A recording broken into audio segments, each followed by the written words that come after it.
Hello friends, എല്ലാ കൂട്ടുകാർക്കും Manu movies എന്ന യൂട്യൂബ് ചാനലിന്റെ ഏറ്റവും പുതിയ വീഡിയോയിലേക്ക് സ്വാഗതം. ഇന്ന് ഞങ്ങൾ എക്സ്പ്ലെയിൻ ചെയ്യാൻ പോകുന്നത് തങ്കലാൻ എന്ന സിനിമയാണ്. അപ്പോൾ നമുക്ക് സമയം കളയാതെ വീഡിയോയിലേക്ക് കടക്കാം. സിനിമയുടെ തുടക്കത്തിലെ ഒരു വലിയ കാടും ആ കാടിന്റെ നടുവിൽ ആനയുടെ രൂപത്തിലുള്ള ഒരു മലയും കാണിക്കുന്നു. അടുത്തതായി ഒരു ബ്രിട്ടീഷുകാരനെ കാണിക്കുന്നു. സ്വർണം എവിടെയൊക്കെ ഉണ്ടെന്ന് തേടി കണ്ടുപിടിക്കലാണ് ഈ ബ്രിട്ടീഷുകാരന്റെ ജോലി. നമ്മളിപ്പോൾ സിനിമയുടെ തുടക്കത്തിൽ കണ്ട ആനമലയില്ലേ, അതിനടുത്ത് ധാരാളം സ്വർണമുണ്ടെന്നും എന്നാൽ അതെടുക്കാൻ പോയവരാരും ഇന്നുവരെ ജീവനോട് തിരിച്ചു വന്നിട്ടില്ല എന്നുമെല്ലാം ആ സായിപ്പിന്റെ കൂടെ ഉണ്ടായിരുന്നവരെല്ലാം സായിപ്പിനോട് പറയുന്നു. അങ്ങനെ സീൻ അവിടെ നിന്നും കട്ടായി ഒരു ഗ്രാമവും ആ ഗ്രാമത്തിലെ ഗ്രാമവാസികളെയും കാണിക്കുന്നു. ആ ഗ്രാമവാസികളുടെ ഏക വരുമാന മാർഗം എന്നത് കൃഷിയാണ്. നമ്മുടെ ഈ സിനിമയിലെ നായകനായ തങ്കലാനും ആ ഗ്രാമത്തിലാണ് താമസിക്കുന്നത്. അവിടെ ധാരാളം കൃഷിസ്ഥലങ്ങൾ ഉണ്ടായിരുന്നെങ്കിലും തങ്കലാന്റെ കൃഷിസ്ഥലം ഒഴികെ ബാക്കിയുള്ളതെല്ലാം അവിടെയുള്ള ഒരു ജന്മിയുടേതായിരുന്നു. അതിനാൽ തന്നെ അവരെല്ലാവരും ആ ജന്മിയുടെ അടിമകളെ പോലെയായിരുന്നു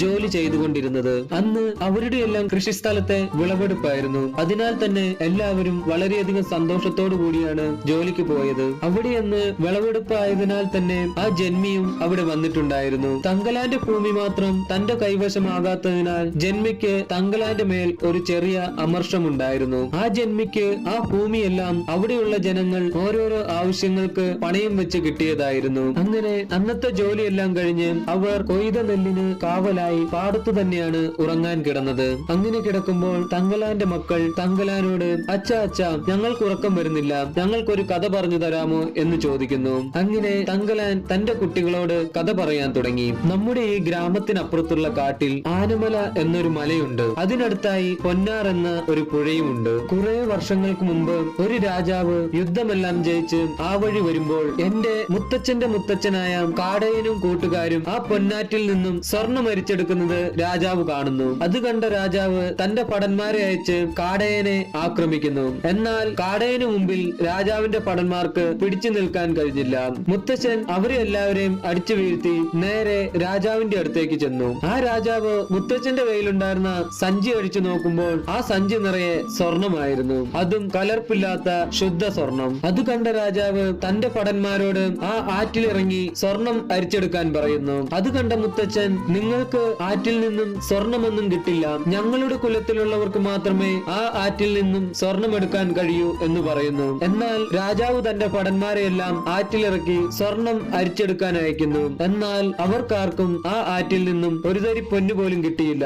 ആ സമയം രാജാവിന്റെ കൂടെയുള്ള ഒരാൾ അവിടെ ഒരു മയിലിനെ കാണുന്നു. അങ്ങനെ മയിലിനെ പിടിക്കാനായി പോയ അയാൾ നോക്കുമ്പോഴതാ ഒരു മല മുഴുവനും സ്വർണം. അത് കണ്ട അയാൾ രാജാവിന്റെ അടുത്ത് ചെന്ന് ഇക്കാര്യം അറിയിച്ചു. അത് കേട്ടുകൊണ്ടിരുന്ന മുത്തച്ഛൻ, ആ സ്വർണം നമുക്കുള്ളതല്ല, ഈ ആറ്റിലുള്ളത് മാത്രമേ നമുക്കെടുക്കാൻ അധികാരമുള്ളൂ എന്ന് പറയുന്നു. എന്നാൽ സ്വർണക്കൊതിയനായ രാജാവ് മുത്തച്ഛൻ പറയുന്നതൊന്നും കേൾക്കാതെ ആ സ്വർണമലയിൽ നിന്നും സ്വർണം എടുത്തുകൊണ്ടുവരാൻ തന്റെ ഭടന്മാരെ അയക്കുന്നു. അത് കണ്ട മുത്തച്ഛൻ, മിന്നുന്നതെല്ലാം പൊന്നല്ല രാജാവേ, അത് വെറും മായക്കാഴ്ചയാണ് എന്ന് പറയുന്നു. അങ്ങനെ ഭടന്മാരെല്ലാം സ്വർണം എടുക്കുന്നതിനായി ആ സ്വർണമലയുടെ അടുത്തെത്തി ആ മലയിൽ സ്വർണം എടുക്കാനായി തുടങ്ങുമ്പോൾ അതാ മലയിൽ നിന്നും ധാരാളം പാമ്പുകൾ വന്ന് ഭടന്മാരെ എല്ലാം ആക്രമിക്കുന്നു. അത് കണ്ട ഭടന്മാരെല്ലാം ജീവനും കൊണ്ട് അവിടെ നിന്നും ഓടി രക്ഷപ്പെടുന്നു. എന്നാൽ പാമ്പുകൾ അവരെ ആരും വിട്ടില്ല. അങ്ങനെ ഒരു പാമ്പ് നമ്മുടെ രാജാവിനെ കടിക്കാനായി പാഞ്ഞു വരുന്നു. അത് കണ്ട മുത്തച്ഛൻ രാജാവിനെ ആ പാമ്പിൽ നിന്നും രക്ഷിച്ച് ആ പാമ്പിനെ കൊല്ലുന്നു. എന്നിട്ട് മുത്തച്ഛൻ എന്തോ ഒരു പൊടിയെടുത്ത് അവിടെ മുഴുവനും വിതറുന്നു. ഉടൻ തന്നെ ആ പാമ്പുകളെല്ലാം അവിടെ നിന്നും തിരികെ പോയി. എന്നിട്ട് മുത്തച്ഛൻ രാജാവിനോട് പറഞ്ഞു, ഈ പൊന്നിനെല്ലാം ആരതി എന്നൊരു മന്ത്രവാദിനിയാണ് ഉടമസ്ഥ. നിങ്ങളെയെല്ലാം പൊന്നാണെന്നും പറഞ്ഞ് മായക്കാഴ്ച കാണിച്ച് അവൾ ആകർഷിക്കും. അത് കണ്ട് അതെടുക്കാൻ ചെല്ലുന്നവരെയെല്ലാം അവൾ കൊല്ലുകയും ചെയ്യും. അത് കേട്ട രാജാവ്, ആ മന്ത്രവാദിനിയെ ആർക്കും അടക്കാൻ കഴിയില്ലേ എന്ന് മുത്തച്ഛനോട് ചോദിച്ചു. അതിന് മുത്തച്ഛൻ പറഞ്ഞു, ആ മന്ത്രവാദിനിയെ ഞാൻ അടക്കിത്തരാം, അതിനു പകരം ഞങ്ങൾക്ക് എന്തു തരും? എനിക്ക് ആ മലയിൽ നിന്നും സ്വർണം എടുത്തു തന്നാൽ നീ ചോദിക്കുന്നത് എന്തും നിനക്ക് തരാം. ഞങ്ങളുടെ കയ്യിൽ നിന്നും എടുത്ത ഞങ്ങളുടെ ഭൂമിയാണ് ഞങ്ങൾക്ക് വേണ്ടത്, അത് തരാമെന്ന് സമ്മതിച്ചാൽ ഞാൻ ആ മന്ത്രവാദിനിയെ അടക്കാം. അത് കേട്ട് രാജാവ് അതിന് സമ്മതിക്കുന്നു. അങ്ങനെ മുത്തശ്ശനും കൂട്ടുകാരും ആ സ്വർണം എടുക്കാനായി അംഗത്തിനിറങ്ങി. ആ സമയം എവിടെ നിന്നോ കുറെ ആൾക്കാർ വന്ന് മുത്തശ്ശനെയും കൂട്ടുകാരെയും ആക്രമിക്കാൻ തുടങ്ങി. അതെല്ലാം ആ മന്ത്രവാദിനി ആരതിയുടെ ആൾക്കാരായിരുന്നു. അവിടെയുള്ള ഒരു പ്രതിമയുടെ അടുത്ത് നിന്നും മന്ത്രവാദിനി ആരതി അതെല്ലാം കാണുന്നുണ്ടായിരുന്നു. മുത്തച്ഛനും കൂട്ടുകാരും ചേർന്ന് ആരതിയുടെ ആൾക്കാരെ എല്ലാം അടിച്ച് താഴെയിട്ടു. അത് കണ്ട ആരതി കളത്തിലിറങ്ങി മുത്തച്ഛന്റെ കൂട്ടുകാരെയെല്ലാം കൊല്ലുന്നു. എന്നിട്ട് മുത്തച്ഛനെ അടിച്ച് താഴെ വീഴ്ത്തി. എന്നാൽ മുത്തച്ഛൻ ആള് പുലിയായിരുന്നു. അവസാനം മുത്തച്ഛൻ ആരതിയെ അനങ്ങാൻ കഴിയാത്ത വിധം പിടിച്ച് കെട്ടിയിടുന്നു. അതുകണ്ട് സന്തോഷമടക്കാനാവാതെ രാജാവ് തന്റെ ഉടവാളെടുത്ത് മുത്തച്ഛന്റെ കയ്യിൽ കൊടുത്തു. എന്നിട്ട് പറഞ്ഞു, ഇതുപോലെ ഒരു വീരനെ ഞാൻ കണ്ടിട്ടില്ല. ഇനി മുതൽ നീയാണ് എന്റെ പടത്തലവൻ. അത് കേട്ട് മുത്തച്ഛന് വളരെയധികം സന്തോഷമായി. അങ്ങനെ സന്തോഷത്തോടെ രാജാവും രാജാവിന്റെ ആൾക്കാരുമെല്ലാം ആ സ്വർണ്ണമലയുടെ അടുത്തെത്തി. അവിടെ നിന്നും ആക്രാന്തത്തോടെ സ്വർണം വാരിയെടുക്കുന്നു. എന്നാൽ അത് പൊന്നല്ലായിരുന്നു, വെറും മണ്ണായിരുന്നു. അത് കണ്ട് കലിപ്പായ രാജാവ് മുത്തച്ഛന്റെ കയ്യിൽ നിന്നും ആ വാള് തിരികെ വാങ്ങി അവിടെ നിന്നും ദേഷ്യത്തിൽ പോകുന്നു. അതെല്ലാം കണ്ട് ആരതി പൊട്ടിച്ചിരിക്കാൻ തുടങ്ങി. ആ സമയം രാജാവിന്റെ കൂടെയുള്ള ഒരാൾ അവിടെയുള്ള ആ പ്രതിമയെ കാണിച്ചിട്ട്, ഇവിടെ നടക്കുന്ന എല്ലാത്തിനും കാരണം ആ പ്രതിമയാണ്. ആ പ്രതിമയുടെ തല വെട്ടിയാൽ നമുക്കും ഇവിടെ നിന്ന് സ്വർണം കിട്ടും എന്ന് പറയുന്നു. അത് കേട്ട രാജാവും ആ പ്രതിമയുടെ തല വെട്ടുന്നു. അത് കണ്ട് ആരതിക്ക് കട്ടക്കലിപ്പായി. അവൾ തന്നെ കെട്ടിയിരുന്ന കയറെല്ലാം പൊട്ടിച്ച് ഉച്ചത്തിൽ അലറാൻ തുടങ്ങി. മന്ത്രവാദിനിയുടെ ആ അലർച്ച കേട്ട് മുത്തശ്ശനൊഴികെ ബാക്കി എല്ലാവരും മയങ്ങി വീഴുന്നു. അതിനുശേഷം വീണ്ടും മന്ത്രവാദിനി ആരതിയും മുത്തശ്ശനും തമ്മിൽ യുദ്ധം തുടങ്ങി. അങ്ങനെ മുത്തശ്ശൻ വാളെടുത്ത് ആരതിയുടെ വയറ്റിൽ വെട്ടുന്നു. വെട്ടുകൊണ്ട ആരതിയുടെ വയറ്റിൽ നിന്നും പുഴ പോലെ ചോര ഒഴുകാൻ തുടങ്ങി. അങ്ങനെ ആരതിയുടെ വയറ്റിൽ നിന്നും ഒഴുകിയ ചോര വീണ സ്ഥലമെല്ലാം സ്വർണമായി മാറുന്നു. ആ സമയം മയക്കത്തിൽ നിന്നും ഉണർന്ന രാജാവ് ആ സ്വർണം കണ്ട് വളരെയധികം സന്തോഷവാനാകുന്നു. അങ്ങനെ സീൻ കട്ടായി വീണ്ടും തങ്കലാനെ കാണിക്കുന്നു. തങ്കലാൻ നല്ല ഫീലായിട്ടാണ് കഥ പറഞ്ഞതെങ്കിലും തങ്കലാന്റെ കഥ കേട്ട് കുട്ടികളെല്ലാം ഉറങ്ങിയിരുന്നു. അങ്ങനെ തങ്കലാനും ഉറങ്ങാൻ തുടങ്ങുമ്പോൾ അതാ തന്റെ പാടവും നെല്ലുമെല്ലാം ആരോ തീ വെച്ചിരിക്കുന്നു. അത് കണ്ട തങ്കലാനും ആ ഗ്രാമത്തിലുള്ളവരുമെല്ലാം തീ അണയ്ക്കാൻ ശ്രമിച്ചെങ്കിലും തീ ആളിപ്പടർന്ന് നെല്ലും വയലുമെല്ലാം ചുട്ട് ചാമ്പലാക്കിയിരുന്നു. അതിനിടയിൽ തങ്കലാൻ ആ തീ വെച്ചയാളെ പിടിച്ചെങ്കിലും അയാൾ തങ്കലാനെ തട്ടിവിട്ടിട്ട്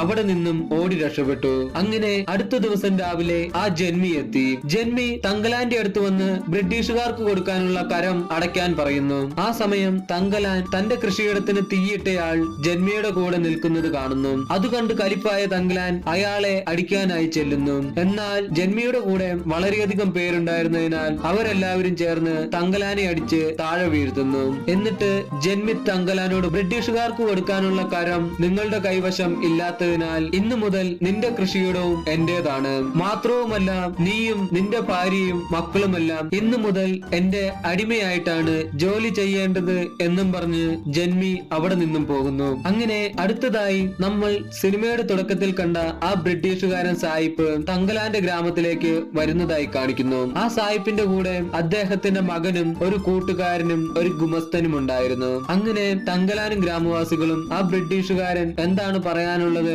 എന്നറിയാനായി അദ്ദേഹത്തിന്റെ അടുത്ത് വന്നു നിൽക്കുന്നു. ആ സമയം ആ ബ്രിട്ടീഷുകാരന്റെ കൂടെ ഉണ്ടായിരുന്ന ഗുമസ്തൻ ഗ്രാമവാസികളോട് പറഞ്ഞു, ചോളന്മാരുടെ കാലം മുതൽ ആനമലയുടെ അടുത്തു നിന്നും നിങ്ങളുടെ കുലത്തിലുള്ളവരാണ് സ്വർണം എടുക്കാനായി സഹായിച്ചുകൊണ്ടിരുന്നത്. ഇപ്പോൾ ഈ സായിപ്പും സ്വർണം എടുക്കുന്നതിന് നിങ്ങളുടെ സഹായവും ചോദിച്ചാണ് വന്നിരിക്കുന്നത്. അത് കേട്ടതും ആ ഗ്രാമവാസികളെല്ലാം പേടിച്ച് അവിടെ നിന്നും ഓടി രക്ഷപ്പെടുന്നു. തങ്കലാൻ മാത്രം അതും കേട്ടുകൊണ്ട് അങ്ങനെ നിൽക്കുന്നു. തങ്കലാന്റെ നിൽപ്പ് കണ്ട ഭാര്യ ഓടി വന്ന് തങ്കലാനെയും പിടിച്ചു വലിച്ച് വീട്ടിലേക്ക് കൊണ്ടുപോകുന്നു. അത് കണ്ട ഗുമസ്തൻ, ഏയ് അവിടെ പ്രേതവും പിശാശും ഒന്നുമില്ല, അതെല്ലാം വെറും കെട്ടുകഥകളാണ്. നിങ്ങൾ ഈ സായിപ്പിനെ സ്വർണം എടുക്കാൻ സഹായിച്ചാൽ നിങ്ങൾക്ക് എല്ലാ ദിവസവും ഭക്ഷണവും കൂലിയും ഈ സായിപ്പ് തരും എന്ന് പറയുന്നു. അങ്ങനെ അന്നു രാത്രി ആ ഗ്രാമത്തിലുള്ള രണ്ടുപേർ ആ സായിപ്പിന്റെ കൂടെ പോകാമെന്ന് തീരുമാനിച്ച് തങ്കലാന്റെ അടുത്ത് വന്ന് പറയുന്നു. തങ്കലാനും ആ സായിപ്പിന്റെ കൂടെ പോകാൻ ആഗ്രഹമുണ്ടായിരുന്നു. എന്നാൽ തങ്കലാന്റെ ഭാര്യ അതിന് സമ്മതിക്കുന്നുണ്ടായിരുന്നില്ല. അതുകൊണ്ട് തങ്കലാൻ ഭാര്യയോട് പറഞ്ഞു,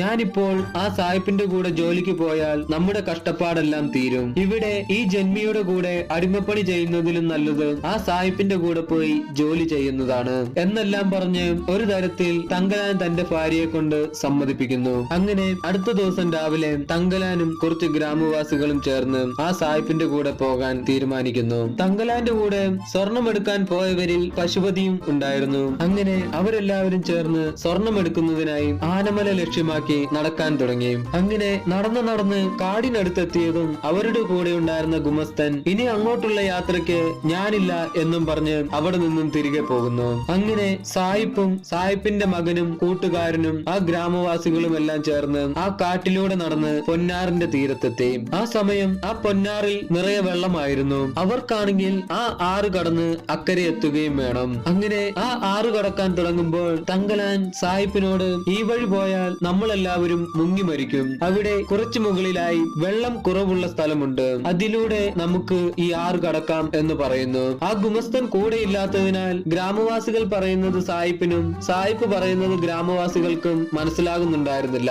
എങ്കിലും തങ്കലാൻ ഒരുവിധം സായിപ്പിനെ പറഞ്ഞു മനസ്സിലാക്കി അവരെല്ലാവരും തങ്കലാൻ പറഞ്ഞ വഴിയിലൂടെ ആറ് കടക്കാൻ തുടങ്ങി. അവരുടെ കൂടെയുള്ള പശുപതി ആ വഴി പോകണ്ട, ആ വഴി ആഴം കൂടുതലാണ് എന്നും പറഞ്ഞ് തങ്കലാനെ പിന്തിരിപ്പിക്കാൻ ശ്രമിച്ചുകൊണ്ടിരുന്നു. എന്നാൽ തങ്കലാൻ പശുപതി പറഞ്ഞതൊന്നും കേൾക്കാതെ ആ വഴി തന്നെ ആറ് കടക്കാൻ തീരുമാനിക്കുന്നു. ആ സമയം തങ്കലാൻ തന്റെ കുട്ടികളോട് പറഞ്ഞ കഥയിലുള്ള കാര്യങ്ങൾ പിറുപിറുത്തുകൊണ്ടാണ് വന്നിരുന്നത്. അങ്ങനെ അവരാ ആറ് കടക്കുന്ന സമയം മരിച്ചുപോയ മന്ത്രവാദിനി ആരതിയുടെ രൂപം ആ ആറിലൂടെ നീന്തി നടക്കുന്നതായി കാണിക്കുന്നു. അങ്ങനെ ആ രൂപം വന്ന് തങ്കലാന്റെ കാലിൽ പിടിച്ച് വലിച്ചു കൊണ്ടുപോയി ഒരു പാറയിടുക്കിനുള്ളിൽ കൊണ്ടുപോയി തങ്കലാന്റെ കാല് ഉടക്കി വെക്കുന്നു. അത് കണ്ട എല്ലാവരും പേടിച്ചു വിറച്ച് വേഗം ആറ് നീന്തി അക്കരെ എത്തി. എന്നാൽ തങ്കലാനെ കാണാതിരുന്ന പശുപതി ആ ആറിൽ മുങ്ങി തങ്കലാനെ കണ്ടുപിടിച്ച് രക്ഷിച്ച് മുകളിൽ എത്തിക്കുന്നു. എന്നിട്ട് തങ്കലാനോട് ഈ വഴി പോകേണ്ട എന്ന് ഞാൻ അപ്പോഴേ പറഞ്ഞതല്ലേ എന്ന് ചോദിക്കുന്നു. എന്നാൽ ആ സമയം തങ്കലാൻ അതൊന്നും ശ്രദ്ധിക്കാതെ ആ കഥയിലുണ്ടായിരുന്ന കാര്യങ്ങൾ തന്നെ പറഞ്ഞുകൊണ്ടിരുന്നു. അങ്ങനെ അവർ വീണ്ടും അവിടെ നിന്നും യാത്ര ആരംഭിച്ചു. ആ സമയം തങ്കലാൻ കുട്ടികളോട് പറഞ്ഞ ആ ആനമല കാണിക്കുന്നു. തങ്കലാന്റെ കൂടെ സ്വർണം എടുക്കുന്നതിനായി തങ്കലാന്റെ മൂത്ത പയ്യനും വന്നിട്ടുണ്ടായിരുന്നു. ആ ആനമല കണ്ട പയ്യൻ പറഞ്ഞു, അച്ഛൻ പറഞ്ഞത് ശരിയാണ്. അച്ഛൻ പറഞ്ഞ കഥയിലെ ആനമല അതാ. ആ ആനമല കണ്ട തങ്കലാൻ സായിപ്പിനോട് എന്റെ മുതുമുത്തച്ഛനെല്ലാം സ്വർണം എടുത്തിരുന്നത് ആ മലയുടെ അപ്പുറത്തു നിന്നാണ്, അവിടെ പോയാൽ നമുക്കും സ്വർണം എടുക്കാം എന്ന് പറയുന്നു. എന്നാൽ തങ്കലാൻ പറഞ്ഞത് കാര്യമാക്കാതെ ആ സായിപ്പ് തന്റെ കയ്യിലിരുന്ന മാപ്പ് നോക്കി ഈ പുഴയുടെ തീരത്ത് ഇത്രയധികം വരണ്ടു കിടക്കാൻ കാരണം ഇവിടെ സ്വർണം കാണും എന്നും പറഞ്ഞ് അവരോട് അവിടെ കുഴിക്കാൻ പറയുന്നു. അങ്ങനെ അവരെല്ലാവരും ചേർന്ന് അവിടെ ഇവിടെയായി കുഴിക്കാൻ തുടങ്ങുന്നു. അങ്ങനെ അന്ന് വൈകിട്ട് ആ സായിപ്പ് പറഞ്ഞതുപോലെ തന്നെ അവർക്ക് കഴിക്കാനുള്ള ഭക്ഷണവും അവരുടെ ശമ്പളവും കൊടുക്കുന്നു. ശമ്പളം കയ്യിൽ കിട്ടിയപ്പോൾ അവർക്കെല്ലാവർക്കും വളരെയധികം സന്തോഷമായി. അതിനാൽ തന്നെ അടുത്ത ദിവസം അവർ വളരെയധികം ആവേശത്തോടു കൂടി തന്നെയാണ് ജോലി ചെയ്തത്. അവിടെയുള്ള സ്ഥലം മുഴുവനും അവർ കുഴിക്കാൻ തുടങ്ങി. കിട്ടുന്ന എല്ലാ പാറയും പൊടിച്ച് അരിച്ചെടുത്തു നോക്കുന്നു. എന്നാൽ അവർക്ക് അവിടെ നിന്നും ഒരു തരി പൊന്നു പോലും കിട്ടിയില്ല. അങ്ങനെ അവർ അന്വേഷിച്ച് വലിയൊരു കുളം കണ്ടെത്തുന്നു. അത് കണ്ട പശുപതി ഇത് പണ്ടുള്ളവർ സ്വർണം കുഴിച്ചെടുക്കാൻ കുഴിച്ച കുഴിയാണ് എന്ന് പറയുന്നു. എന്നാൽ അത് കണ്ട തങ്കലാൻ ഇത് സ്വർണം കുഴിച്ചെടുക്കാൻ കുഴിച്ചതല്ല, ഇത് ഇടിമിന്നലേറ്റുണ്ടായ കുഴിയാണെന്ന് പറയുന്നു. എന്നാൽ അല്ല ഇത് സ്വർണം എടുക്കാനായി കുഴിച്ചതാണ് എന്നും പറഞ്ഞ് പശുപതി ആ കുളത്തിലേക്ക് ഇറങ്ങുന്നു. അങ്ങനെ എല്ലാവരും ആ കുഴിയിൽ ഇറങ്ങി തേടാൻ തുടങ്ങി. അങ്ങനെ ആ കുളത്തിലിറങ്ങിയ ഒരാൾ തങ്കലാൻ കുട്ടികളോട് പറഞ്ഞ കഥയിലെ രാജാവ് വെട്ടിയ പ്രതിമയുടെ തല കാണുന്നു. അത് കണ്ട് പേടിച്ച് അയാൾ വന്ന് തങ്കലാനോട് പറയുന്നു. തങ്കലാന്റെ അടുത്തിരുന്ന മകനും അത് കേൾക്കുന്നുണ്ടായിരുന്നു. തങ്കലാൻ പറഞ്ഞ കഥയെല്ലാം കേട്ടിരുന്ന മകൻ അത് കേട്ടതും ആ കുളത്തിലേക്ക് എടുത്തു ചാടി ആ പ്രതിമയുടെ തലയെടുക്കാനായി പോകുന്നു. ആ സമയം ആ കുളത്തിനകത്ത് ആരതിയുടെ രൂപം തങ്കലാൻ കാണുന്നു. അത് കണ്ട തങ്കലാനും തന്റെ പയ്യനെ രക്ഷിക്കുന്നതിനായി ആ കുളത്തിലേക്ക് ചാടുന്നു. അങ്ങനെ തങ്കലാനും മകനും ചേർന്ന് ആ പ്രതിമയുടെ തല ആ കുളത്തിൽ നിന്നും എടുക്കുന്നു. ഈ കഥകളെല്ലാം അവരുടെ കൂടെയുള്ള ആ പശുപതിക്കും അറിയാവുന്നതാണ്. അതിനാൽ തന്നെ ആ തല കണ്ട പശുപതിക്ക് പേടിയാകാൻ തുടങ്ങി. അങ്ങനെ തങ്കലാൻ ആ പ്രതിമയുടെ തല കൊണ്ട് സായിപ്പിനെ കാണിച്ചിട്ട് ഇത് സ്വർണം എടുക്കാൻ വന്ന രാജാവ് വെട്ടിയ തലയാണ്, അതിനാൽ തന്നെ ഇവിടെ നിന്ന് സ്വർണം എടുത്തിട്ടുണ്ട് എന്നുള്ളത് സത്യമാണ് എന്ന് ആ സായിപ്പിനോട് പറയുന്നു. സായിപ്പിനാകട്ടെ തങ്കലാൻ പറഞ്ഞതൊന്നും മനസ്സിലാകുന്നുമുണ്ടായിരുന്നില്ല. അവരുടെ കൂട്ടത്തിൽ സ്വർണം എടുക്കാൻ വന്നവരിൽ ഒരു പുതുമണവാളനും ഉണ്ടായിരുന്നു. അവന്റെ കല്യാണം കഴിഞ്ഞ് അധിക നാൾ ആയിട്ടുണ്ടായിരുന്നില്ല. അവന്റെ ഭാര്യയ്ക്ക് സ്വർണം ഒത്തിരി ഇഷ്ടമായതിനാലാണ് അവനും അവരോടൊപ്പം വന്നിരുന്നത്. എന്തൊക്കെയോ എങ്ങനെയൊക്കെയോ തങ്കലാൻ പറയുന്ന കാര്യങ്ങളിൽ എന്തോ സത്യമുണ്ടെന്ന് സായിപ്പിന് മനസ്സിലാകുന്നു. അതിനാൽ തന്നെ സായിപ്പ് തങ്കലാൻ പറയുന്നത് പോലെ ചെയ്യാൻ തീരുമാനിക്കുന്നു. അതറിഞ്ഞ സായിപ്പിന്റെ കൂട്ടുകാരൻ സായിപ്പിനോട് അവൻ ഒരു സാത്താനാണ്, അവൻ പറയുന്നത് പോലെ ചെയ്തിട്ട് ഒരു കാര്യവുമില്ല, ഇവിടെ നിന്നെങ്ങും സ്വർണം കിട്ടാൻ പോകുന്നില്ല, നമുക്ക് തിരികെ പോകാം എന്ന് പറയുന്നു. അത് കേട്ട സായിപ്പ് എനിക്ക് സ്വർണം തരുന്നത് സാത്താനാണെങ്കിൽ ഞാൻ സാത്താന്റെ കൂടെ പോകാനും തയ്യാറാണ് എന്നും പറഞ്ഞ് തങ്കലാന്റെ കൂടെ പോകാൻ തീരുമാനിക്കുന്നു. അങ്ങനെ സായിപ്പ് തങ്കലാന്റെ അടുത്ത് വന്ന് ഞങ്ങളെ സ്വർണമുള്ളിടത്തേക്ക് കൊണ്ടുപോകാൻ പറയുന്നു. അങ്ങനെ തങ്കലാൻ എല്ലാവരെയും കൂട്ടി ആ ആനമലയുടെ അടുത്തേക്ക് പോകുന്നു. ആ സമയം തങ്കലാന്റെ മകൻ തങ്കലാന്റെ അടുത്ത്, അച്ഛാ, ഈ പ്രതിമയുടെ തല ഇവിടെ ഉണ്ടെങ്കിൽ അതിന്റെ ശരീരവും ഇവിടെ എവിടെയെങ്കിലും കാണും. ഇത് തമ്മിൽ ചേർത്ത് വെച്ചാൽ നമുക്ക് സ്വർണമെടുക്കാൻ സാധിക്കുമെന്ന് പറയുന്നു. അത് കേട്ടുകൊണ്ടിരുന്ന പശുപതി, ആ തലയും ഉടലും ഒന്നാക്കാൻ പാടില്ല, അങ്ങനെ ചെയ്താൽ ആ മന്ത്രവാദിനിക്ക് ശക്തി വീണ്ടും വരും എന്ന് പറയുന്നു. അങ്ങനെ അവരെല്ലാവരും പല തടസ്സങ്ങളും നേരിട്ട് ആനമലയുടെ അടുത്തെത്തി. അങ്ങനെ തങ്കലാന്റെ കൂടെ പോകാൻ ഇഷ്ടമില്ലാതിരുന്ന സായിപ്പിന്റെ കൂട്ടുകാരൻ, ഇവൻ നമ്മളെ ചതിക്കുകയാണ് എന്നും പറഞ്ഞ് തങ്കലാന്റെ നേരെ തോക്ക് ചൂണ്ടുന്നു.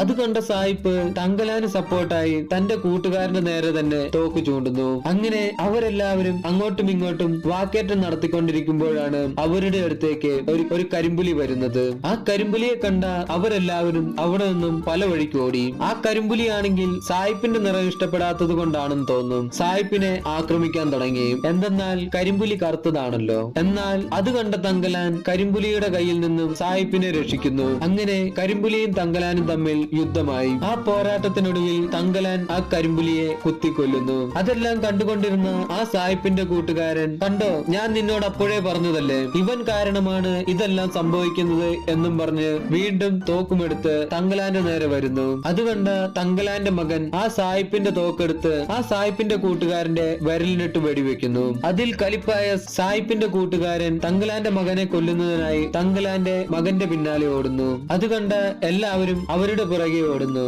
എന്നാൽ ഇതെല്ലാം അവിടെ ഒരു മലമുകളിൽ നിന്നും മന്ത്രവാദിനി ആരതിയുടെ ആൾക്കാർ കാണുന്നുണ്ടായിരുന്നു. അങ്ങനെ ഓടിക്കൊണ്ടിരുന്ന തങ്കലാന്റെ മകൻ ആ പ്രതിമയുടെ കൈ മണ്ണിനടിയിൽ കാണുന്നു. അങ്ങനെ അവർ ആ പ്രതിമ മണ്ണിൽ നിന്നും തോണ്ടിയെടുത്ത് അതിന്റെ കഴുത്തിന് മുകളിൽ ആ തല കൊണ്ട് ചേർത്ത് വെക്കുന്നു. ആ സമയം ആ പ്രതിമയുടെ അടിയിൽ നിന്നും പാറ സ്വർണ്ണ കളറിൽ മിന്നുന്നതായി കാണുന്നു. അത് കണ്ട് അവർ ആ പാറ പൊട്ടിച്ച് ഉരുക്കി അതിൽ നിന്നും സ്വർണം എടുക്കുന്നു. അങ്ങനെ അവർക്ക് അവിടെ നിന്നും ആദ്യമായി സ്വർണം കിട്ടുന്നു. അതുകൊണ്ട് അവർക്കെല്ലാം വളരെയധികം സന്തോഷമായി. പെട്ടെന്ന് അവർ നിന്നിരുന്ന സ്ഥലം മുഴുവൻ മിന്നലടിക്കാൻ തുടങ്ങി. അതുകൊണ്ട് അവരെല്ലാവരും അവിടെ നിന്നും ഓടി രക്ഷപ്പെടാൻ ശ്രമിക്കുമെങ്കിലും സാഹിബിന്റെ മകന്റെ മേൽ ഇടിമിന്നലേറ്റ് മകൻ മരിക്കുന്നു. അങ്ങനെ അടുത്ത ദിവസം ആ സായിപ്പ് തങ്കലാന്റെ അടുത്ത് വന്ന്, ഈ സ്വർണം കിട്ടാൻ നീയാണ് കാരണം. ഈ സ്വർണത്തിന് എന്റെ മകന്റെ ജീവന്റെ വിലയുണ്ട്. ഇവിടെ സ്വർണമുണ്ടെന്നുള്ള കാര്യം സത്യമാണ്, അതെനിക്ക് മനസ്സിലായി. അതിനാൽ നമുക്കിവിടെ നിന്നും സ്വർണം കുഴിച്ചെടുക്കാൻ ഇനിയും ധാരാളം ആൾക്കാരെ ആവശ്യമുണ്ട്. അതിനാൽ നീ പോയി നിന്റെ ഗ്രാമത്തിലുള്ള ബാക്കി എല്ലാവരെയും കൂട്ടിക്കൊണ്ടുവരൂ എന്നും പറഞ്ഞ് സായിപ്പ് തന്റെ ഒരു ഡ്രസ്സ് തങ്കലാന് കൊടുത്തിട്ട് ഒരു കുതിരയെ നൽകി ബാക്കിയുള്ളവരെ കൂട്ടിക്കൊണ്ടുവരാനായി അയക്കുന്നു. അങ്ങനെ അടുത്ത ദിവസം തങ്കലാൻ ഒരു കുതിരപ്പുറത്ത് സായിപ്പിന്റെ ഡ്രസ് എല്ലാം ഇട്ട് ഒരു തോക്കുമായി തന്റെ ഗ്രാമത്തിലേക്ക് വരുന്നു. അതുകൊണ്ട് എല്ലാവരും ആശ്ചര്യത്തോടെ നോക്കിക്കൊണ്ടുവന്നു. ഒപ്പം ആ ജന്മിയും. തങ്കലാനെ കണ്ട ഭാര്യയ്ക്ക് സന്തോഷമടക്കാൻ കഴിയുന്നുണ്ടായിരുന്നില്ല. അങ്ങനെ തങ്കലാൻ ഭാര്യയെ സമാധാനിപ്പിച്ച് തന്റെ തോക്കുമെടുത്ത് ജന്മിയുടെ ആൾക്കാരെ എല്ലാം പേടിപ്പിച്ചു നിർത്തി ജന്മിയുടെ അടുത്തേക്ക് ചെന്നു. എന്നിട്ട് തന്റെ സഞ്ചിയിലുണ്ടായിരുന്ന കാശ് എടുത്ത് ജന്മിയുടെ കണക്കുപിള്ളയുടെ കൈ കൊടുക്കുന്നു. എന്നിട്ട് കണക്കുപിള്ളയോട് ഞാൻ തരാനുള്ള പൈസ ശരിയാണോ എന്ന് നോക്കാൻ പറയുന്നു. അതുകൊണ്ട് കണക്കുപിള്ളയും ശരിയാണ് എന്ന് പറയുന്നു. അങ്ങനെ തങ്കലാൻ തന്റെ കൃഷിഭൂമിയുടെ പട്ടയം ജന്മിയുടെ കയ്യിൽ നിന്നും വാങ്ങി തിരികെ വരുന്നു. തിരികെ എത്തി തങ്കലാന്റെ ചുറ്റിനും ആ ഗ്രാമത്തിലുള്ളവരെല്ലാം വന്നു നിന്നു. തങ്കലാൻ ഗ്രാമവാസികളോട് ആ സായിപ്പ് വളരെ നല്ലവനാണെന്നും ഞങ്ങൾക്ക് കഴിക്കാനുള്ള ഫുഡെല്ലാം അയാൾ തന്നെയാണ് തരുന്നതെന്നും എല്ലാ ദിവസവും ജോലി കഴിയുമ്പോൾ അന്നുള്ള കൂലി അന്നു തന്നെ തരുമെന്നുമെല്ലാം അവരോട് പറയുന്നു. തങ്കലാനാണെങ്കിൽ ശരിക്കും അവിടെ വന്നത് അവിടെ ബാക്കിയുള്ള എല്ലാവരെയും കൂട്ടിക്കൊണ്ടു പോകാനാണ്. അതും ആ സായിപ്പ് പറഞ്ഞത് കേട്ട് അവിടെ നിന്നും സ്വർണം കുഴിച്ചെടുക്കാൻ. അങ്ങനെ തങ്കലാൻ അവരോടെല്ലാം പറയുന്നു, ഞാനിപ്പോൾ ജന്മിയുടെ കയ്യിൽ നിന്നും എന്റെ ഭൂമിയുടെ പട്ടയം തിരികെ വാങ്ങിയതുപോലെ തന്നെ നിങ്ങൾക്കും അയാളുടെ കയ്യിൽ നിന്നും നിങ്ങളുടെ പട്ടയവും തിരികെ വാങ്ങാനാകും. അതിന് നിങ്ങൾ എന്റെ കൂടെ സായിപ്പിന്റെ അടുത്ത് ജോലിക്ക് വരണം. അദ്ദേഹം നിങ്ങൾക്കുള്ള ശമ്പളം എല്ലാ ദിവസവും കറക്റ്റ് ആയിട്ട് തരും. കൂടാതെ നിങ്ങൾക്ക് കഴിക്കാനുള്ള ഭക്ഷണവും. അങ്ങനെ നിങ്ങൾക്കും നിങ്ങളുടെ ഭൂമി സ്വന്തമാക്കാൻ കഴിയും. അതെല്ലാം കേട്ട് ആ ഗ്രാമത്തിലുണ്ടായിരുന്ന എല്ലാവരും തങ്കലാന്റെ കൂടെ വരാമെന്ന് സമ്മതിക്കുന്നു. എന്നാൽ അതെല്ലാം കേട്ടുകൊണ്ടിരുന്ന ജന്മി, നിങ്ങളെ ആരെയും ഇവിടെ നിന്നും ഞാൻ വിടില്ല, നിങ്ങളെല്ലാവരും എന്റെ അടിമകളാണ് എന്ന് പറയുന്നു. അതിന് തങ്കലാൻ, ഇവർക്ക് പോകാൻ നിങ്ങളുടെ അനുവാദം വേണ്ട, ഇവരെ എല്ലാവരെയും വിട്ടു നൽകണമെന്ന് സായിപ്പിന്റെ ഓർഡർ ഉണ്ട് എന്നും പറഞ്ഞ് സായിപ്പ് മുദ്ര വെച്ച പേപ്പർ ജന്മിയെ കാണിക്കുന്നു. അത് കണ്ട് കണക്കുപിള്ള ജന്മിയോട് സായിപ്പിന്റെ തീരുമാനത്തെ എതിർക്കാൻ പാടില്ല, വലിയ ശിക്ഷ അനുഭവിക്കേണ്ടി വരും എന്ന് പറയുന്നു. അങ്ങനെ തങ്കലാനും ആ ഗ്രാമവാസികളും ചേർന്ന് ആ സായിപ്പിന്റെ അടുത്തേക്ക് യാത്ര തിരിച്ചു. ചോദിച്ചു. തങ്കലാനും കൂട്ടുകാരും ഇതിനു മുൻപ് പോകുമ്പോൾ ആ പൊന്നാറ് നിറഞ്ഞു കവിഞ്ഞായിരുന്നു വെള്ളം ഒഴുകിക്കൊണ്ടിരുന്നത്. എന്നാൽ ഇപ്പോഴത് വറ്റി വരണ്ട് വെള്ളം വളരെ കുറവായിരുന്നു. അതിനാൽ തന്നെ അവരെല്ലാവരും വളരെ ഈസിയായി ആ ആറ് മുറിച്ചു കടക്കുന്നു. ഇത്തവണ തങ്കലാന്റെ കൂടെ ആ ഗ്രാമത്തിലുണ്ടായിരുന്ന എല്ലാവരും വന്നിട്ടുണ്ടായിരുന്നു, സ്ത്രീകളും കുട്ടികളും ഉൾപ്പെടെ. അങ്ങനെ അവരെല്ലാവരും സായിപ്പിന്റെ അടുത്തെത്തി. എന്നാൽ തങ്കലാൻ അവിടെ നിന്നും പോകുമ്പോൾ ഉണ്ടായിരുന്നത് പോലെ ആയിരുന്നില്ല അവിടം. അവിടെ ധാരാളം ഷെഡുകളും പുതിയ പുതിയ ജോലിക്കാരും സായിപ്പിന്റെ കുറെ പട്ടാളക്കാരും കൂടാതെ ആ ഗുമസ്തനും വന്നിട്ടുണ്ടായിരുന്നു. എന്തെന്നാൽ അവിടെ നിന്നും സ്വർണം കിട്ടാൻ തുടങ്ങിയെന്ന് സായിപ്പിന്റെ മേലധികാരികളെ അറിയിച്ചിരുന്നു. അതിനാൽ മേലധികാരികളാണ് ആ പട്ടാളക്കാരെയും ഗുമസ്തനെയും എല്ലാം അങ്ങോട്ട് അയച്ചത്. നമ്മുടെ തങ്കലാനാണെങ്കിൽ ഇപ്പോൾ കുറച്ച് പവർ ഒക്കെയുള്ള ആളാണല്ലോ. അതിനാൽ തന്നെ നേരെ സായിപ്പിനെ കാണാനായി നേരെ കയറി ചെല്ലുന്നു. അത് കണ്ട ആ ഗുമസ്തൻ, നിങ്ങളാരും ഈ ഭാഗത്തേക്ക് വരാൻ പാടില്ല, നിങ്ങളെല്ലാവരും നിങ്ങളുടെ കുടിലുകളിൽ പോയി താമസിച്ചാൽ മതി, നേരിട്ട് സായിപ്പിനെ കാണാൻ നിങ്ങൾക്കാർക്കും അനുവാദമില്ല, എന്തെങ്കിലും ഉണ്ടെങ്കിൽ എന്നോട് പറഞ്ഞാൽ മതി എന്നും പറഞ്ഞ് തങ്കലാനെ അവിടെ നിന്നും പറഞ്ഞയക്കുന്നു. അങ്ങനെ തങ്കലാന്റെ ഭാര്യ തങ്കലാന്റെ കൂടെ വന്ന മകൻ എന്തിയെന്ന് അന്വേഷിക്കുമ്പോഴാണ് കാര്യങ്ങളെല്ലാം മാറി മറിയുന്നത്.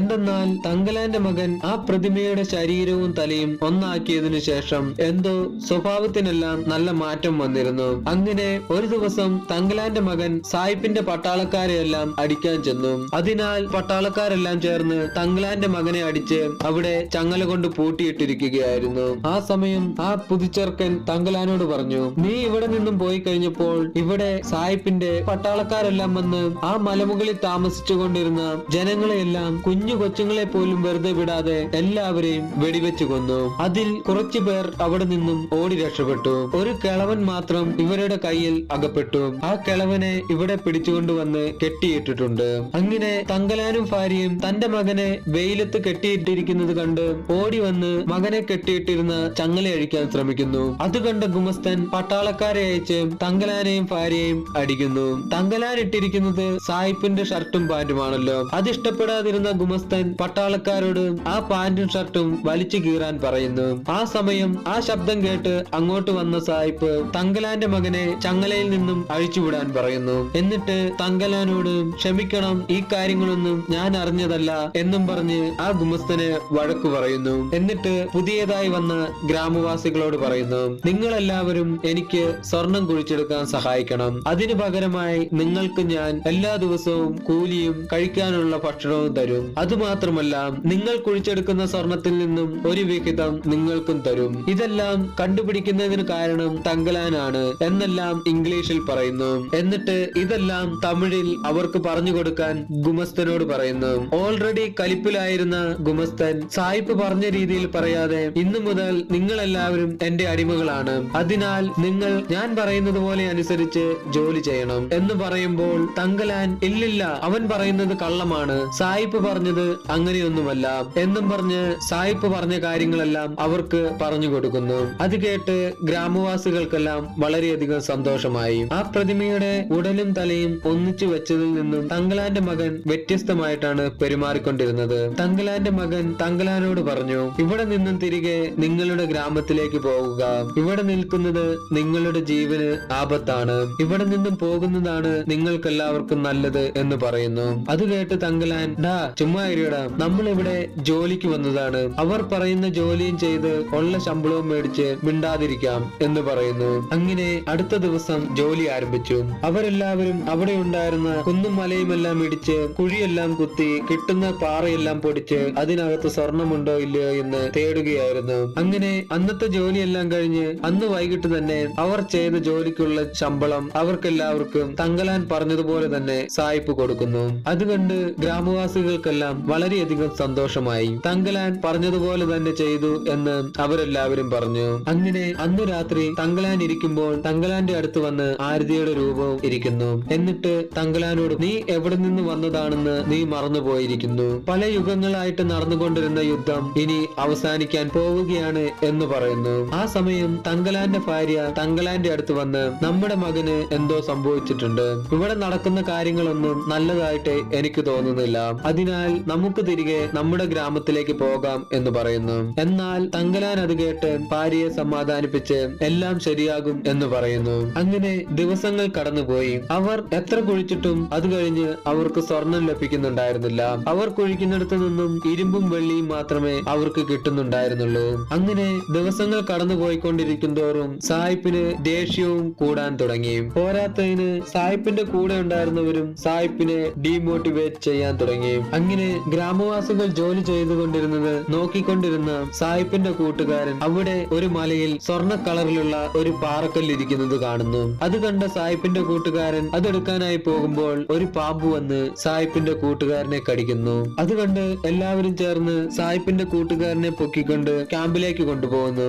ആ സമയം അവിടെ നിന്നും ധാരാളം പാമ്പുകൾ വന്ന് അവരെയെല്ലാം അറ്റാക്ക് ചെയ്യാൻ തുടങ്ങി. അത് കണ്ട് അവരെല്ലാവരും ആ പാമ്പുകളെ എല്ലാം അടിച്ചു കൊല്ലാൻ നോക്കുന്നു. എന്നാൽ ഒരു പാമ്പ് തങ്കലാന്റെ മകളെ കടിക്കുന്നു. ആ പാമ്പ് കടിയേറ്റ് തങ്കലാന്റെ മകൾ മരിക്കുകയും ചെയ്യുന്നു. അത് കണ്ട് തങ്കലാനും തങ്കലാന്റെ കുടുംബവും മാത്രമല്ല ആ ഗ്രാമവാസികൾക്കെല്ലാവർക്കും വളരെയധികം സങ്കടമായി. ആ സമയം ഗ്രാമവാസിയിൽ ഒരാൾ വന്ന് അന്ന് ആരതിയെ കൊന്ന് ആരതിയുടെ രക്തം വീണതിനാലാണ് നമ്മുടെ കാർന്നോന്മാർക്ക് ആ സ്വർണമെല്ലാം കണ്ടെടുക്കാൻ കഴിഞ്ഞത്. അതിനാൽ ഇപ്പോൾ ആരതിയുടെ സ്ഥാനത്തിലുള്ള ആ പെൺകുട്ടിയെ കൊന്നാൽ മാത്രമേ നമുക്കും ആ സ്വർണം കണ്ടെത്താൻ കഴിയുകയുള്ളൂ. അത് കേട്ട് തങ്കലാൻ എന്നും പറഞ്ഞ് എനിക്ക് ആ പെൺകുട്ടിയെ കൊല്ലാൻ കഴിയില്ല, നമുക്ക് അധ്വാനിച്ച് എങ്ങനെയെങ്കിലും സ്വർണം കണ്ടെത്താം എന്ന് പറയുന്നു. അങ്ങനെ അടുത്ത ദിവസം രാവിലെ തങ്കലാന്റെ മകൾ മരിച്ചതിനാൽ എല്ലാവരും ജോലിക്ക് പോകാതെ ഇരിക്കുമ്പോൾ ഗുമസ്തൻ എല്ലാവരുടെ അടുത്തും വന്ന് നിങ്ങളുടെ മകൾ മരിച്ചാൽ ഞങ്ങൾക്കെന്നാ, നിങ്ങൾ നിങ്ങളുടെ ജോലി ചെയ്യണം എന്നും പറഞ്ഞ്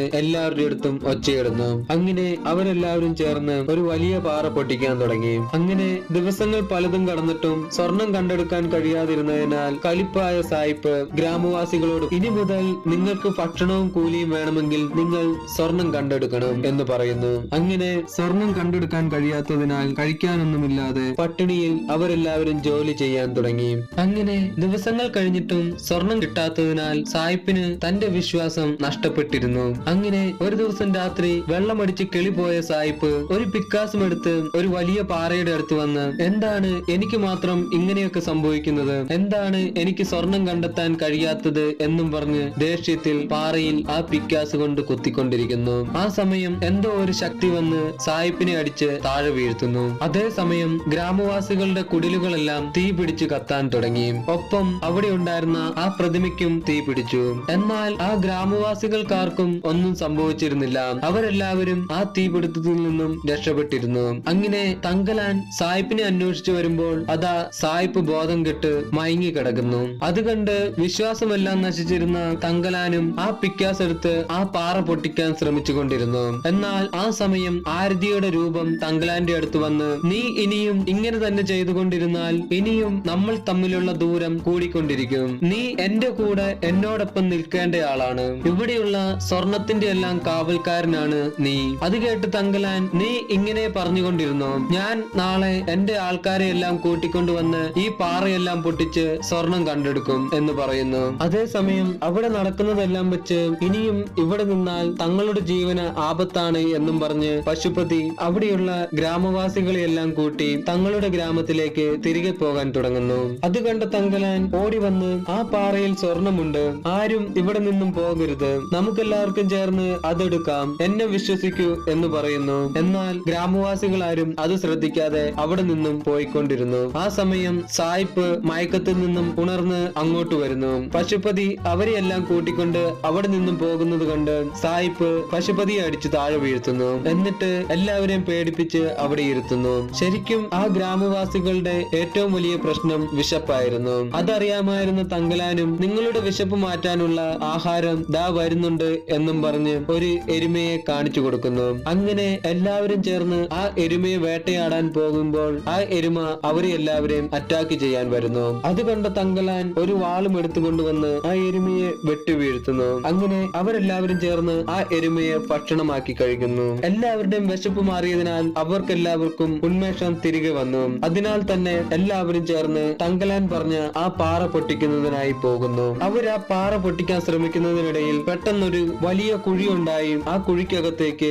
തങ്കലാനും പശുപതിയും കുറെ ഗ്രാമവാസികളും വീഴുന്നു. അപ്പോഴാണ് അവർക്ക് ആ കാര്യം മനസ്സിലാകുന്നത്. അതായത് അവരുടെ മുൻ തലമുറക്കാർ സ്വർണം കുഴിച്ചെടുക്കുന്നതിനായി ഉണ്ടാക്കിയ തുരങ്കമായിരുന്നു അത്. അങ്ങനെ അവരെല്ലാവരും ആ തുരങ്കത്തിലൂടെ കടന്നുപോയി നോക്കുമ്പോൾ അതാ അവിടെ മുഴുവൻ സ്വർണം നിറഞ്ഞു കിടക്കുന്നു. അത് കണ്ട് അവർക്കെല്ലാവർക്കും വളരെയധികം സന്തോഷമായി. അങ്ങനെ അവർ ഓരോരുത്തരും അവിടെ നിന്നും സ്വർണം വെട്ടിയെടുത്ത് നമുക്ക് നമ്മുടെ ആവശ്യത്തിനുള്ള സ്വർണം കിട്ടി, ഇനി മുതൽ നമുക്ക് സന്തോഷമായി ജീവിക്കാം എന്നും പറഞ്ഞ് അവർ ഓരോരുത്തരും പുറത്തേക്ക് വരുന്നു. അങ്ങനെ അവിടെ നിന്നും സന്തോഷത്തോടെ പുറത്തേക്ക് വന്ന ആ പുതുച്ചെറുക്കനോട് സായിപ്പ് അവന്റെ കയ്യിലുള്ള സ്വർണം തരാൻ പറയുന്നു. എന്നാൽ അവൻ എന്റെ ഭാര്യയ്ക്ക് സ്വർണം ഭയങ്കര ഇഷ്ടമാണ്, അതിനാൽ ഈ സ്വർണം എനിക്ക് വേണം എന്ന് പറയുന്നു. ഈ സ്വർണം മുഴുവനും എന്റേതാണ്, ഇവിടെ നിന്നും ഒരു തരി സ്വർണം പോലും ആർക്കും ഞാൻ തരില്ല എന്ന് സായിപ്പ് പറയുന്നു. അത് കേട്ട് ആ പുതുച്ചെറുക്കൻ തന്റെ ഭാര്യയും കൂട്ടി അവിടെ നിന്നും കയ്യിലുള്ള സ്വർണവുമായി ഓടി രക്ഷപ്പെടാൻ തുടങ്ങുന്നു. അത് കണ്ട സായിപ്പ് ആ പുതുച്ചെറുക്കനെയും അവന്റെ ഭാര്യയെയും വെടിവെച്ചു കൊല്ലുന്നു. അത് കണ്ടുകൊണ്ടുവന്ന പശുപതി, ഇത് ഞങ്ങളുടെ അധ്വാനം മൂലം കണ്ടെത്തിയ സ്വർണമാണ്, ഇത് ഞങ്ങൾ തരില്ല, ഇത് ഞങ്ങൾക്ക് വേണം എന്ന് പറയുന്നു. എന്നാൽ സ്വർണം കണ്ടതും നമ്മുടെ സായിപ്പിന്റെ സ്വഭാവം മൊത്തത്തിൽ മാറിയിരുന്നു. പോരാത്തതിന് സായിപ്പിന്റെ കൂടെ ഉണ്ടായിരുന്ന ഗുമസ്തനും സായിപ്പിന് എരിവ് കയറ്റി കൊടുത്തുകൊണ്ടിരുന്നു. അങ്ങനെ സായിപ്പ് പറഞ്ഞത് അനുസരിക്കാത്ത പശുപതിയെ ഗുമസ്തൻ അടിക്കാൻ തുടങ്ങുന്നു. ഗുമസ്തൻ അടിക്കുന്നത് കണ്ട് കലിപ്പായ പശുപതി ഗുമസ്തനെ അടിച്ചു കൊല്ലുന്നു. അങ്ങനെ അവിടെ പുതിയ കലാപം ആരംഭിച്ചു. ആ സമയം ആ ഗുഹയ്ക്കകത്തു നിന്നും പുറത്തേക്ക് വന്ന തങ്കലാൻ എല്ലാവരോടും വഴക്ക് നിർത്താൻ പറയുന്നു. എന്നിട്ട് പറഞ്ഞു, ഇത് ശരിക്കുള്ള സ്വർണമല്ല, സ്വർണം പോലെയുള്ള കല്ല് മാത്രമാണ്, നിങ്ങൾ ഇതിന്റെ പേരിൽ വഴക്കുണ്ടാക്കിയിട്ട് യാതൊരു കാര്യവുമില്ല. അപ്പോഴാണ് അവരെല്ലാവരും അത് ശ്രദ്ധിക്കുന്നത്. അത് ശരിക്കുള്ള സ്വർണമായിരുന്നില്ല, അത് വെറും സ്വർണ്ണ നിറത്തിലുള്ള കല്ലുകൾ മാത്രമായിരുന്നു. ആ സമയം ആരതിയുടെ ആൾക്കാർ അവിടെ വന്നു. അവിടെ ഉണ്ടായിരുന്ന പട്ടാളക്കാരെയെല്ലാം ആക്രമിക്കാൻ തുടങ്ങി. ആ സമയം ആരതിയുടെ രൂപം ഇപ്പോൾ ആരതിയുടെ സ്ഥാനത്തുള്ള ഒരു പെണ്ണിന്റെ ദേഹത്തേക്ക് കയറുന്നു. ആ സമയം തങ്കലാന്റെ മകൻ വന്ന് തങ്കലാന്റെ അടുത്ത്, നമ്മൾ ഇവിടെയല്ല നിൽക്കേണ്ടത്, നമ്മൾ ആരതിയുടെ കൂടെ വേണം നിൽക്കാൻ എന്ന് പറയുന്നു. എന്നാൽ തങ്കലാൻ അത് കേൾക്കാതെ ആരതിയുമായി യുദ്ധം ചെയ്യാൻ തുടങ്ങി. അങ്ങനെ ആരതിയുടെ സ്ഥാനത്തുള്ള ആ പെൺകുട്ടി തങ്കലാനെ കുത്തുന്നു. എന്നിട്ട് ഉറക്കെ അലറാൻ തുടങ്ങി. ആ ശബ്ദം കേട്ട് അവിടെ ഉണ്ടായിരുന്ന എല്ലാവരും മയങ്ങി വീണു. ആ സമയം തങ്കലാന് പഴയ കാര്യങ്ങളെല്ലാം ഓർമ്മ വരുന്നത്, അതായത് BC 5-ാം നൂറ്റാണ്ടിൽ നടന്ന കാര്യങ്ങൾ. അതായത് സ്വർണമിരിക്കുന്ന ഈ കാട് ആരൻ ആരതി എന്ന രണ്ടുപേരാണ് നോക്കി നടത്തിക്കൊണ്ടിരുന്നത്. അതിൽ ആരൻ എന്നത് തങ്കലാന്റെ പൂർവികരിൽ ഒരാളായിരുന്നു. അങ്ങനെ 5-ാം നൂറ്റാണ്ടിൽ താമസിച്ചിരുന്ന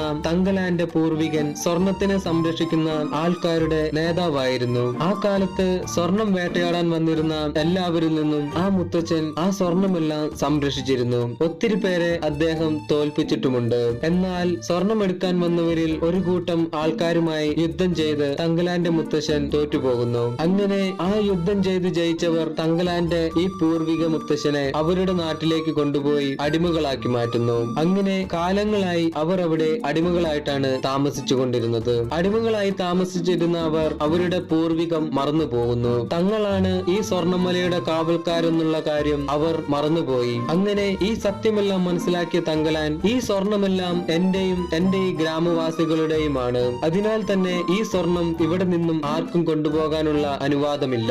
അതിനാൽ തങ്കലാൻ ആ ബ്രിട്ടീഷുകാരനെ കൊല്ലുന്നു. അങ്ങനെ തങ്കലാനും ആ ഗ്രാമവാസികളും ചേർന്ന് ആ സ്വർണം സംരക്ഷിക്കാൻ തീരുമാനിക്കുന്നു. അതോടുകൂടി ഈ സിനിമ അവസാനിക്കുന്നു. കൂട്ടുകാർക്കെല്ലാവർക്കും ഈ വീഡിയോ വളരെയധികം ഇഷ്ടമായി എന്ന് കരുതുന്നു. ഇനിയും ഇതുപോലെയുള്ള നല്ല നല്ല സിനിമകളുടെ എക്സ്പ്ലനേഷൻ കേൾക്കാൻ മനു മൂവീസ് എന്ന ഈ യൂട്യൂബ് ചാനൽ സബ്സ്ക്രൈബ് ചെയ്യുക. കൂട്ടുകാർക്കാർക്കെങ്കിലും ഏതെങ്കിലും സിനിമയുടെ എക്സ്പ്ലനേഷൻ വേണമെങ്കിൽ കമന്റ് ബോക്സിൽ എഴുതി അറിയിക്കുക. വീഡിയോ കണ്ട എല്ലാ കൂട്ടുകാർക്കും നന്ദി. അടുത്ത വീഡിയോയിൽ കാണുന്നത് വരെ ബൈ.